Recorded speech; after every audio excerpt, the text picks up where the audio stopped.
One of the biggest mistakes I see retention marketers make is obsessing over the wrong numbers. Too often we end up optimizing metrics that look good on a dashboard, but don't actually tell us whether the business is becoming healthier or not. So today I want to walk you through the KPIs I pay the most attention to and explain why I think they're a much better indicator of a successful retention strategy. But before I get into the KPIs that do matter, I just want to touch on a couple ones that don't as much. Number one, open rate. Open rate, a lot of people obsess over this, but in reality, it's more of a health check than anything else. So if you see that your open rate is dropping or it's really low, it can indicate some deliverability issues, a damaged sender reputation. But outside of that, I don't really spend that much time looking at it. The reason being is because Apple Mail privacy protection made open rates far less reliable than they used to be. And so I just mainly use them for trends or identifying potential deliverability problems, but I would not consider them a true measure or indicator for a successful retention strategy. Click rate, kind of similar. This tells me whether people are actually engaging with an email or not, and it can also indicate some level of deliverability, which is useful, but clicks themselves don't generate revenue. Purchases do. So I've seen emails with like super high click rates not generate many sales, and then you might have some that are a bit lower, but these are the ones that are actually hitting the target with the sales numbers. It's a supporting metric, but not necessarily a good business or retention metric. Now, email sign up rate. This is probably the most overrated metric in all of retention. Brands love celebrating when they increase their pop-up conversion rate for anywhere from 4% to 8%. But if those additional subscribers never become customers, then what did you actually accomplish? I'd much rather have a pop-up that converts fewer visitors, but attracts people who actually purchase and come back again, because growing your email list can be very easy, but growing a profitable one is much harder. Now let's talk about the metrics that actually do move the needle. Number one, subscription to purchase rate. Now this is probably one of the most underrated metrics in all of email marketing. Not a lot of people know what it actually means. Subscription to purchase rate measures the percentage of subscribers who eventually go on to make their first purchase. In my opinion, it's one of the clearest indicators of overall list health of your retention strategy, because it doesn't just measure your emails, it measures the quality of people you're bringing into your ecosystem, right? A lot of brands focus on, growing their email list as quickly as possible. But if those additional subscribers never become customers, did the business actually improve? And that's why I care so much about subscription to purchase rate opposed to sign up rate, because it tells you whether you're attracting the right people in the first place. A high subscription to purchase rate usually means you're bringing in visitors who are genuinely interested in what you sell, not just people looking for a discount before disappearing forever. It also gives you insight into almost every part of your customer onboarding experience. If this metric is underperforming, the problem could be your pop-up. Maybe you're targeting the wrong visitors or leading with an offer that attracts bargain hunters instead of future customers. It could also be your welcome series isn't building enough confidence, or your abandonment flows aren't recovering enough potential buyers, or maybe even your product pages aren't doing a good enough job of converting interest into action. But the important thing here is that this metric forces you to think beyond email performance. So instead of asking, how do I get more subscribers? You're really asking, how do I attract subscribers who can actually become customers? Because at the end of the day, I'd much rather have 10,000 subscribers where 30% of them become customers, as opposed to a list of 100,000 where only 3% ever make a purchase. That's the difference between building a big email list and building a valuable one. Now, number two, 30-day purchase rate. This tells you what percentage of subscribers make their first purchase within the first 30 days of joining your email list. I like this metric because it isolates your onboarding experience. It measures how effectively you're converting new subscribers while your brand is still top of mind. Subscription to purchase basically tells me how many subscribers eventually convert, but 30-day purchase rate tells me how efficiently we're converting them. And efficiency is really important, because in general, if someone doesn't purchase within those first 30 days of subscribing to your brand, the likelihood of them ever becoming a customer starts to decline. Imagine two brands that both convert 30% of their subscribers into customers. On paper, they might look identical, but brand A converts most of those customers within the first 2 weeks, while brand B might take 6 or 7 months to get there. Which business would you rather own? The faster you could convert a subscriber into a customer, the faster you generate cash flow, and the faster you recover your acquisition costs, and the sooner you can start focusing on that customer's second purchase instead of still trying to earn their first. The next metric I look at is repeat purchase rate. Acquiring a customer is expensive. Whether you're running Meta ads, Google ads, paying influencers, or whatever, you've already invested a significant amount to earn that first sale. So the real profit comes when that customer comes back. That's why repeat purchase rate is one of the most important metrics in all of retention. It tells you how effectively you're turning one-time buyers into loyal customers. Now, this doesn't fall wholeheartedly on the retention. There's a lot of variables that come into play for why a customer would ever buy again from your brand.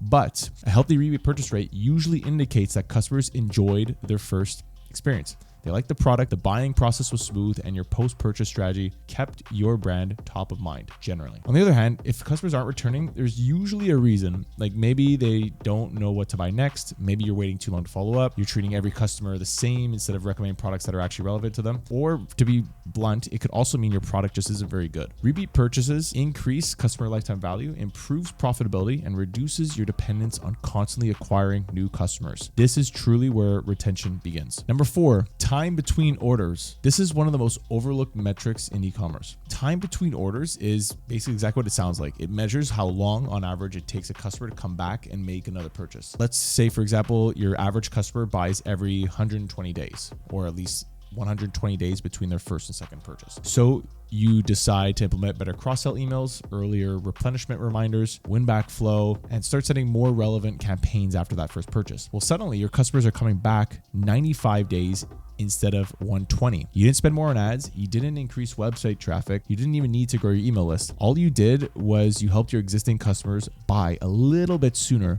And when you do that across hundreds or thousands of customers, it really does start to compound and add up quickly. This is why I always tell people that retention isn't just about increasing repeat purchase rate. It's also about reducing the amount of time between purchases. That's where things like post-purchase flows, cross-sell emails, personalized recommendations, and even timely campaigns can become really, really important, because the goal isn't to push people into buying something that they don't need, but it's simply to stay relevant so that when they're ready to buy again, your brand is the first one they think of. And sometimes the biggest opportunity isn't necessarily finding more customers, but it's helping the customers you already have come back just a little bit sooner. Number 5, customer lifetime value. Now, customer lifetime value measures basically how much revenue the average customer generates over the course of their relationship with your brand. The reason it's so important is because almost every retention initiative feeds into it. For example, better subscriber welcome experience increases the number of first-time buyers. Stronger post-purchase journey might increase repeat purchase rate. Better segmentation and personalization might increase average order value and keep customers engaged. Reduces the time between orders creates more buying opportunities. But none of these metrics exist in isolation. They're all working towards the same thing, which is increasing how much each customer is worth to the business. And when your LTV increases, everything else gets easier, because you can afford to spend more to acquire a customer if you already know how much money you're going to make from them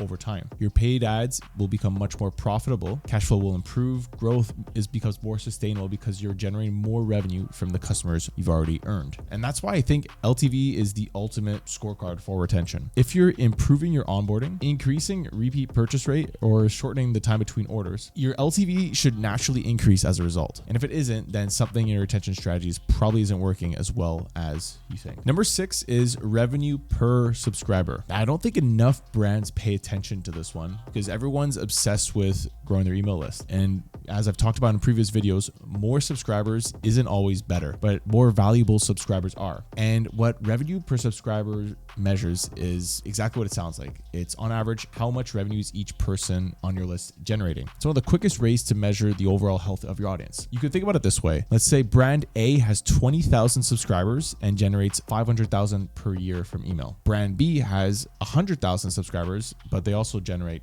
$500,000 per year. Now, these are, pretty generic examples, but obviously brand A is going to have a much healthier list, because we know that every subscriber that we add onto that list, there's a higher likelihood that they're going to buy more. And when this metric starts to increase, it's usually because you're attracting better subscribers, converting more of them into customers, and doing a better job of keeping them engaged over time. It's also a reminder that the goal isn't to build the biggest email list, it's to build the most valuable one. The final metric I look at is returning customer revenue percentage. This tells you what percentage of your total revenue comes from existing customers versus first-time customers. Now, I like this metric because it gives you a really good sense of how healthy the business is overall. If 90% of your revenue is coming from new customers every month, you're constantly starting from zero. You're relying on paid ads, influencers, organic content, or whatever acquisition channel you're using just to keep the business moving. It's a tough way to grow. Granted, some businesses may be different. Some businesses are going to rely on acquisition a lot more than retention, but this is a really good indicator just to let you know exactly where you are in that cycle. Now, when a meaningful percentage of your revenue comes from returning customers, you know you've built like a lot of momentum. Every month starts with customers who already know your brand, trust your products, and are much easier and cheaper to sell to than someone who's never heard of you before. Now, this doesn't mean you should aim